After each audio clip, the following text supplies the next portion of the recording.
이보시오 누구 없소? 한겨울 찬바람이 살을 애는 밤, 낡은 초가집 대문을 두드리는 손길이 떨리고 있었습니다.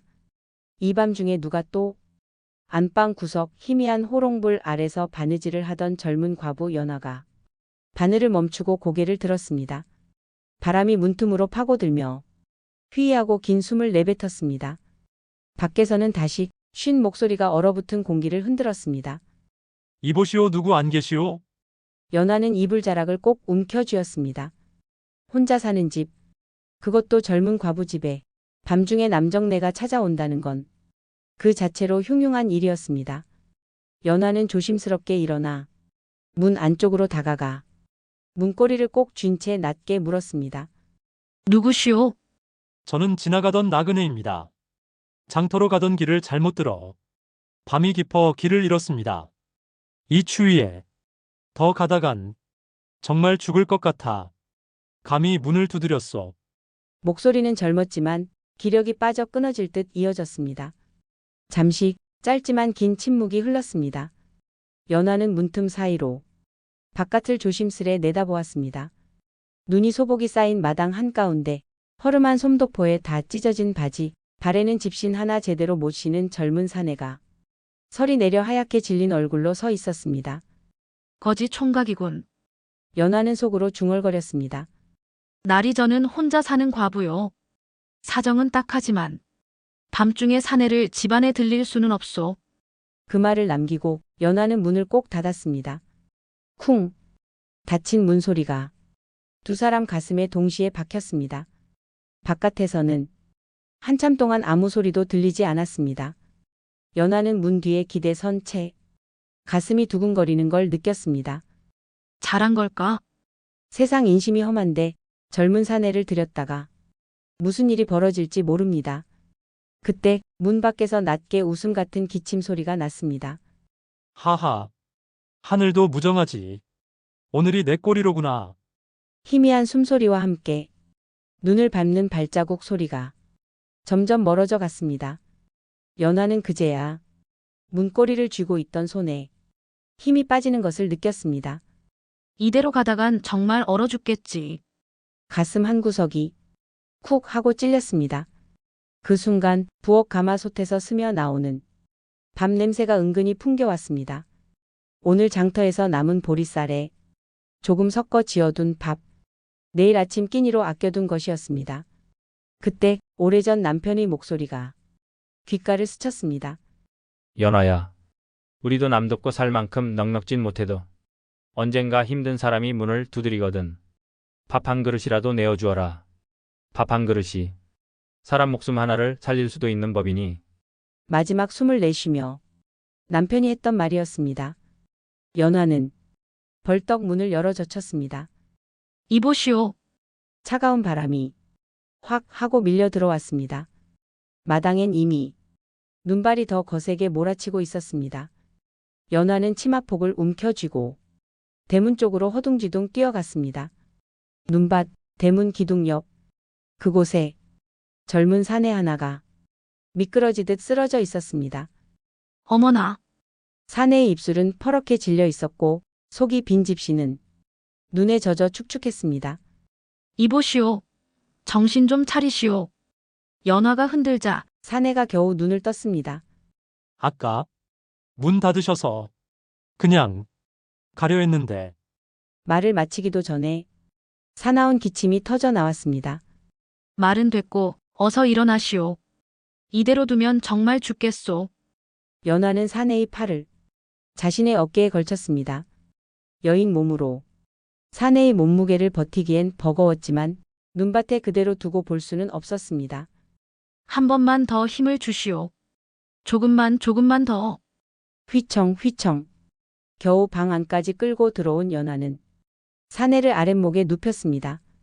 재를 긁어 모아 불을 다시 지피고 솥뚜껑을 열어 밥을 휘휘 저었습니다.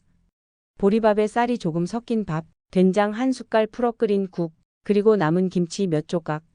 그것뿐이었지만 방 안에는 금세 따뜻한 밥 냄새가 가득 퍼졌습니다. 사내는 이불 속에 누운 채 그 냄새를 맡으며 천천히 눈을 떴습니다. 여연. 말은 나중에 하고 먼저 이걸 드시오.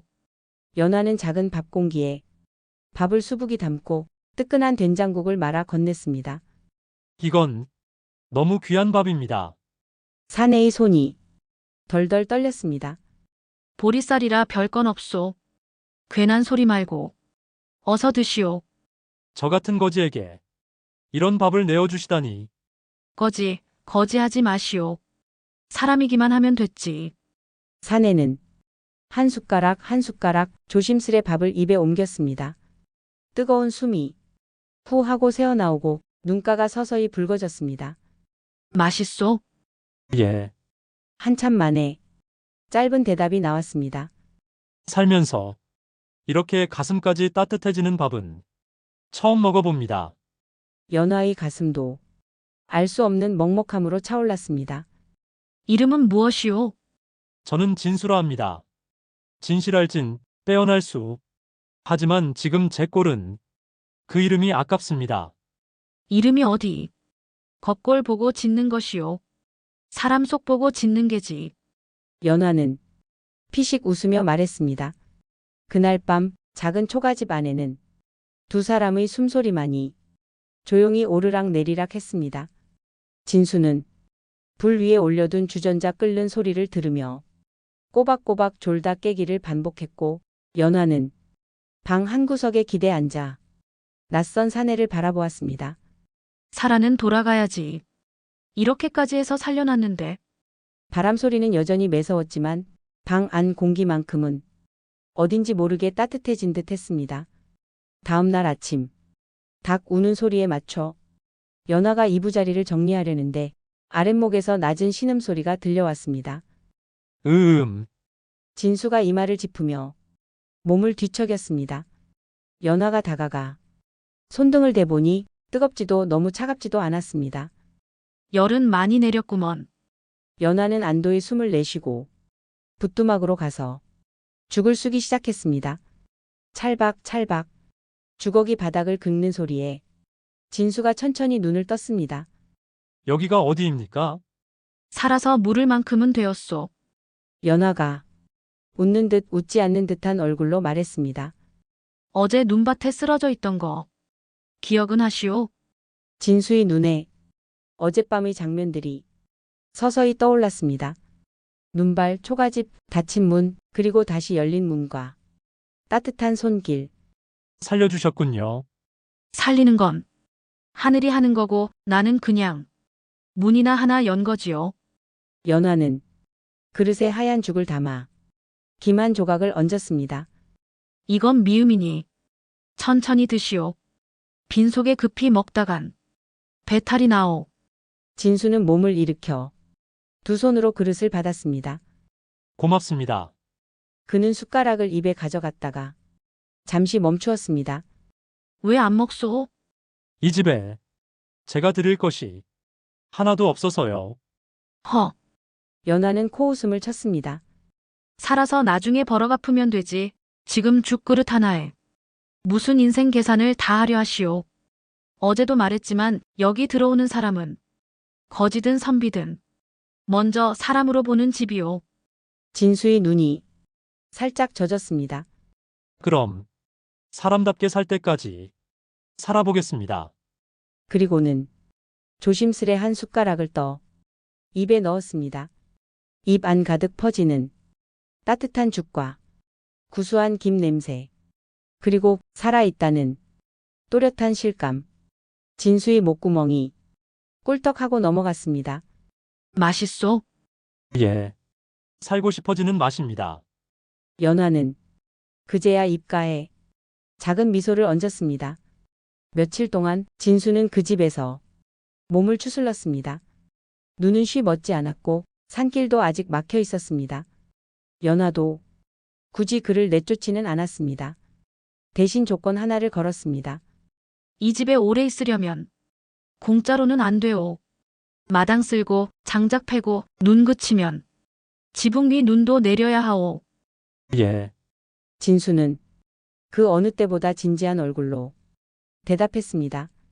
그날부터 아침이 되면 마당에는 빗자루 쓸리는 소리가 났습니다. 쓸고 또 쓸고 대문 앞까지 쓸어 놓으면 눈길 위에는 작은 길 하나가 생겼습니다. 연화는 그 길을 보며 문득 생각했습니다. 저 길이, 저 사람 앞길도 이만큼만 열어주면 좋을 텐데. 헛간에서는 도끼질 소리가 났습니다. 툭툭 탁. 진수는 온 힘을 다해 마른 나뭇가지를 쪼갰습니다. 손바닥에 물집이 잡히고 터져 피가 배어 나와도 그는 멈추지 않았습니다. 그만해도 돼요. 내일 또 패면 될걸. 오늘 다 하려 하나. 연화가 말리면 진수는 늘 같은 말을 했습니다. 살려주신 빚이 너무 커서 그렇습니다. 저는 평생 갚아도 모자랄 것 같아서요. 연화의 가슴이 또 한 번 쿡 하고 찔렸습니다. 밥 한 그릇에 잠자리 하나에 평생이라는 말을 쓰다니. 하지만 그 진지함이 싫지 않았습니다. 밤이면 등잔불 아래서 두 사람은 각자의 일을 했습니다. 연화는 바느질을, 진수는 찢어진 서책을 꺼내 천천히 글을 읽었습니다. 글을 읽을 줄도 아시오. 조금 배운 적이 있었습니다. 예전에 예전엔 뭐였기에. 양반집 도련님이었소. 연화가 반쯤은 장난스럽게 묻자 진수는 잠시 웃다가 조용히 고개를 끄덕였습니다. 예. 한때는 사람들이 저를 그렇게 불렀습니다. 하지만 집안이 기울고 아버지마저 세상을 떠나시고 빚에 밀려 집도 논도 팔고 나니 남은 건 이 옷 한 벌과 이 책 몇 권뿐이었습니다. 그래도 이 책들을 버리면 진짜 제가 아닌 것 같아서 품에 안고 길을 떠났습니다. 그래서 거지가 되었구먼. 예. 배운 게 글뿐이라 돈도 벌지 못하고 친척들은 사람 하나 더 얹힐 여유가 없고 걷고 또 걷다 보니 이 고을까지 오게 된 것이지요. 연화는 조용히 시를 끊어냈습니다. 양반 도련님이건 사람들 눈엔 거지건 겨울바람은 가리지 않고 차갑소. 내 눈엔 그냥 배고픈 사람 하나였소. 진수의 목이 또 한 번 메였습니다. 마님은 과부요.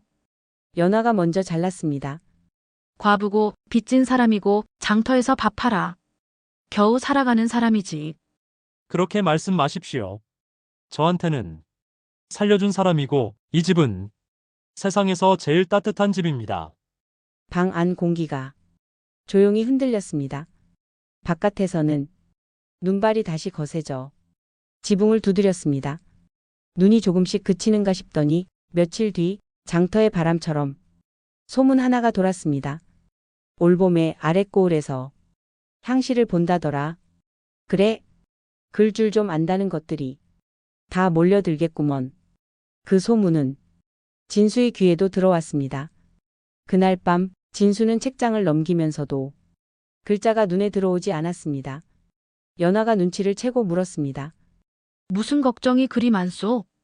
마님, 왜요? 제가 한번 해보겠습니다. 무얼 말이오? 향시요. 연화의 손이 허공에 멈췄습니다. 지금 신세가 어떤데? 무슨 시험 타령이오? 그래도 해야겠습니다. 이대로 살면 평생 거지로 살겠지요. 하지만 저를 살려준 사람이 과부 한 분뿐인 세상은 너무 미안합니다. 언젠가 누군가 힘에 겨워 문 두드릴 때 저도 떳떳하게 문 열어줄 수 있는 사람이 되고 싶습니다. 연화는 한참 동안 말이 없었습니다. 그래서 이 집을 떠나겠단 말이오? 진수는 천천히 고개를 끄덕였습니다. 눈이 녹으면 발을 떼겠습니다. 연화는 웃지도 화내지도 않았습니다. 그저 바늘에 꿰어둔 실을 조용히 뽑아냈습니다. 가시오. 진수의 심장이 쿵 하고 내려앉았습니다. 가서 살아남으시오. 거지든 선비든 사는 게 먼저요. 연화는 시선을 들지 않았습니다. 그리고 살아서만 돌아오시오. 못 돌아와도 괜찮소. 살아만 있으면 어딘가 밥 한 그릇 얻어먹고 버티고 있을 거라 생각하면 되니. 진수의 눈가가 붉어졌습니다. 마님, 그때는 혹시 내 수저 자리가 비어 있으면 와서 한 그릇 더 먹고 가면 돼요. 그 말에 진수는 결국 고개를 깊이 숙였습니다. 눈물이 등잔불 아래로 떨어졌습니다. 눈이 녹는 날, 연화는 대문 앞까지 나왔습니다. 진수의 손에는 낡은 보자기에 쌓인 책 몇 권과 연화가 밤새워 꿰매준 작은 헝겊 주머니 하나가 들려 있었습니다. 이건 허리춤에나 달고 다니시오.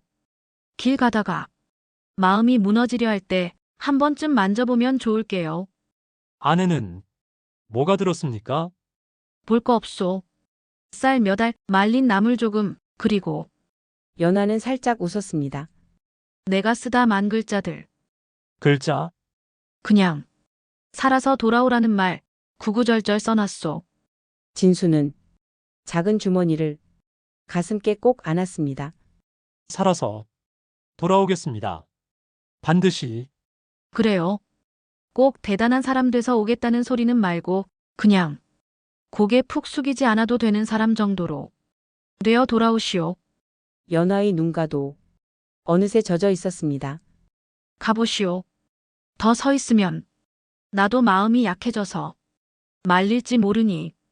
진수는 대문 밖으로 몇 발짝 걸어가다 다시 한번 뒤를 돌아보았습니다.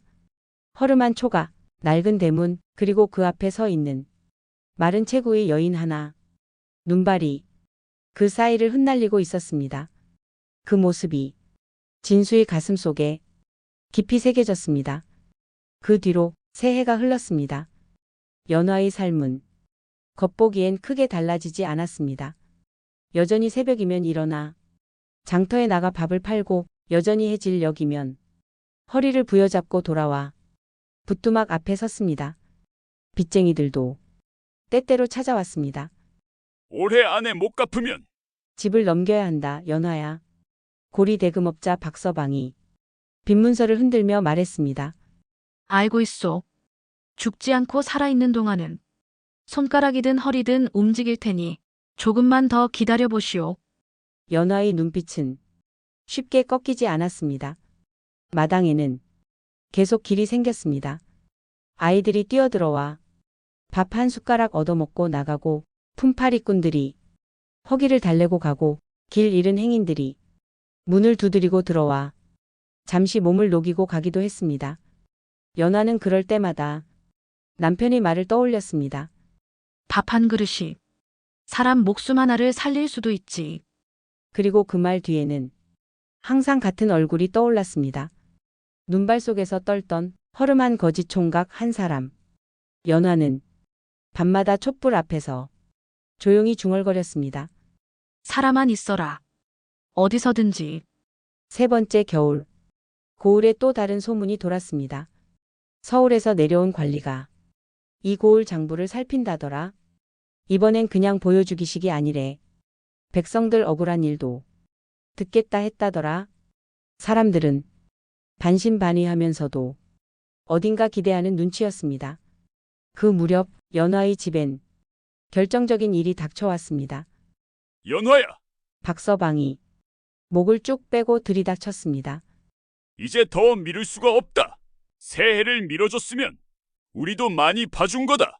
올해 안에 못 갚으면 봄 되기 전에 이 집은 내 것이다.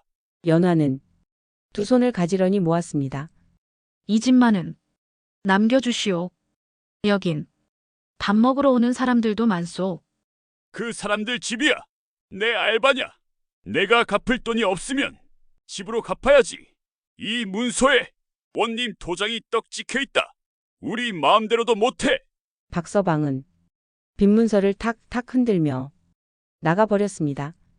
방 안에 고요가 내려앉았습니다. 연화는 담벼락에 기대어 천천히 주저앉았습니다. 이 집마저 잃어버리면 그때는 나도 어디 문 두드리러 다녀야 하나. 눈물이 볼을 타고 흘렀지만 손등으로 대충 훔쳐냈습니다. 올 시간이 있으면 밥이라도 하나 더 해라, 연화야. 스스로에게 말하며 다시 부뚜막으로 향했습니다. 며칠 뒤 장터는 유난히 소란스러웠습니다. 왔다 왔다. 고을 원과 아전들이 허리를 굽혀 영접하는 가운데 단정한 도포 차림의 젊은 관리 하나가 천천히 장터 안으로 들어왔습니다. 이 고을 백성들 사는 꼴을 눈으로 한번 보고 싶어. 내려왔어. 억울한 일이 있으면 누구든 말해보시오. 백성들은 서로 눈치만 보았습니다. 그때 허리가 굽은 할머니 하나가 망설이다가 손을 들었습니다. 나으리, 우리 같은 촌것들 말 들어주는 분은 처음이오. 그 말을 시작으로 빚 때문에 집을 잃은 이야기, 말도 안 되는 이자로 논과 자식까지 빼앗길 뻔한 이야기들이 한꺼번에 쏟아져 나왔습니다. 젊은 관리는 그 이야기를 하나도 놓치지 않으려는 듯 일일이 받아 적었습니다. 이 고을에는 밥은 연안의 집에서 해결한다는 말이 있을 만큼 유명한 밥집이 있다 들었습니다. 그 말에 사람들이 웅성거렸습니다. 예, 나으리. 장터 끝 초가집이오. 그 집 아닐 거면 우리가 뭐하러 버티고 살겠습니까? 그래요? 젊은 관리의 눈에 희미한 웃음이 스쳤습니다. 그럼 먼저 그 집부터 가보겠습니다. 연화는 여느 날처럼 솥뚜껑을 열어 김이 모락오르는 밥을 저었습니다. 오늘은 왜 이리 가슴이 두근거리지? 이상하게 그날따라 대문 쪽 발걸음 소리가 더 많이 들리는 듯 했습니다. 연화 마님, 밖에서 누군가 큰 소리로 불렀습니다. 연화가 나가보니 장터 사람들 무리가 우르르 몰려오고 있었고 그들 사이로 갓을 쓴 젊은 관리가 조용히 서 있었습니다. 여기가 연화마님의 집이요? 연화는 앞치마 끝을 쥔 채 고개를 끄덕였습니다. 그렇더만 나으리 같은 분이 왜 이런 누추한 곳까지? 누추하다니요. 젊은 관리가 미소를 지었습니다. 제겐 세상에서 가장 그리운 집인데. 연화는 눈을 크게 떴습니다. 젊은 관리가 천천히 갓을 벗었습니다. 그 얼굴, 그 눈동자. 살에 햇빛이 더 타고 눈빛은 한층 단단해졌을 뿐 분명히 기억하던 그 눈이었습니다. 진수, 연화의 입술이 떨렸습니다. 예, 마님. 살아서 돌아온 진수입니다. 순간 장터가 조용해졌습니다. 뭐야? 거짓 총각이라던 그놈이 저 관리라는 거야? 세상에 세상에. 사람들 속삭임이 사방에서 터졌지만 연화의 귀에는 아무것도 들어오지 않았습니다. 그저 눈앞의 사내 한 사람만 또렷이 보였습니다. 살아서 돌아왔소. 밥 한 그릇 은혜 갚으러. 그날 오후 진수는 고을원과 고리대금업자들을 한자리에 모이게 했습니다. 이 장부 좀 보시지요. 진수는 서울에서 가져온 장부를 탁 펼쳤습니다. 본격적인 조사는 이미 끝마쳤소. 이 고을에서 수십 년 동안 백성들 피를 빨아온 자들이 누군지 누가 그걸 눈 감아 주었는지 이미 전학계에 보고까지 올린 상태요. 원님과 고리대금업자들의 얼굴이 하얗게 질렸습니다. 연이자, 겹이자, 원금을 갚고도 계속 늘어나는 이자. 오늘부로 모두 무효요. 지금 이 자리에서 백성들의 땅과 집을 원래대로 돌려주시오. 누군가가 버럭 소리를 질렀습니다. 말도 안 됩니다. 나으리. 그럼 우린 뭘 먹고 삽니까? 진수의 눈빛이 차가워졌습니다. 이제까지 먹은 것만 해도 십생을 살아도 남을 텐데 무슨 소립니까? 그는 장부를 탁 하고 내려쳤습니다. 그리고 진수는 한 장의 문서를 집어들었습니다. 연화마님의 집에 대한 빈문서부터 이 자리에서 찍겠습니다. 종이 위에는 빚, 이자, 압류 예고가 차갑게 적혀 있었습니다. 진수는 그 문서를 두 손으로 찢어 바람에 날려보냈습니다. 하얀 조각들이 눈발처럼 흩날렸습니다. 이 집은 저의 목숨을 살린 집입니다. 이 고을 사람, 수십 명의 배를 채운 집이고 그래도 남으면 또 누군가를 살릴 집입니다. 이런 집에 빚이 어쩌고 하는 소리는 이젠 다시는 꺼내지 마시오. 연화는 두 손으로 입을 가렸습니다. 가슴 깊은 곳에서 무언가 툭 하고 끊어져 나가는 느낌이었습니다. 몇 해 동안 밤마다 눌러온 걱정, 두려움, 불안들이 문서 조각과 함께 눈발 속으로 날아가는 듯 했습니다. 해가 기울고 사람들은 하나둘 흩어졌습니다. 마당에는 연한 붉은 빛만 살짝 내려앉았습니다. 진수는 연화의 초가집 마당에 홀로 남았습니다. 연화는 손에 쥔 앞치마 끝을 꼭 쥔 채 멍하니 그를 바라보다가 조심스레 입을 열었습니다. 정말 당신이요? 예, 진수가 웃었습니다. 눈밭에서 죽기 직전에 밥 한 그릇 얻어먹고 살아난 그놈입니다. 진수는 방 안을 둘러보았습니다. 아무것도 변한 게 없네요. 그런데 그가 연화를 바라보며 살며시 웃었습니다. 마님 얼굴만은 조금 더 마르셨습니다. 사람 걱정은 하고 자기 얼굴은 어떻고. 연화는 애써 농담처럼 말했지만 목소리가 자꾸 떨렸습니다. 살아서 돌아오라 했지. 이렇게 번듯한 사람이 되어오라고 한 적은 없는데. 진수는 조용히 연화 앞에 무릎을 꿇었습니다. 그래서 확실히 말하려고 왔습니다. 연화의 심장이 쿵 하고 울렸습니다. 전하께는 이 고을의 비리를 바로잡겠다고 다짐하고 내려왔지만 마음 한구석에는 다른 소원이 하나 더 있었습니다. 어떤 소원이요? 그때 그 밥 한 그릇, 그 밥을 내어준 손, 그 손을 이제는 제 평생 놓치지 않고 잡고 싶다는 소원입니다. 진수는 조심스레 자신의 손을 내밀었습니다. 연화마님, 제 아내가 되어주시겠습니까? 마당에 바람이 한번 스쳤습니다. 장독대에 내려앉았던 눈이 살짝 떨어져 내렸습니다. 연화는 그 모습을 바라보다가 천천히 진수의 손을 붙들었습니다. 거지 총각일 때도 이런 번듯한 나으리일 때도 나한테는 그냥 밥 잘 먹고 살아서 돌아온 사람 하나요. 그 사람이라면 같이 살아도 나쁘지 않겠지요. 진수의 눈에서 눈물이 한 줄기 또르르 흘러내렸습니다. 감사합니다.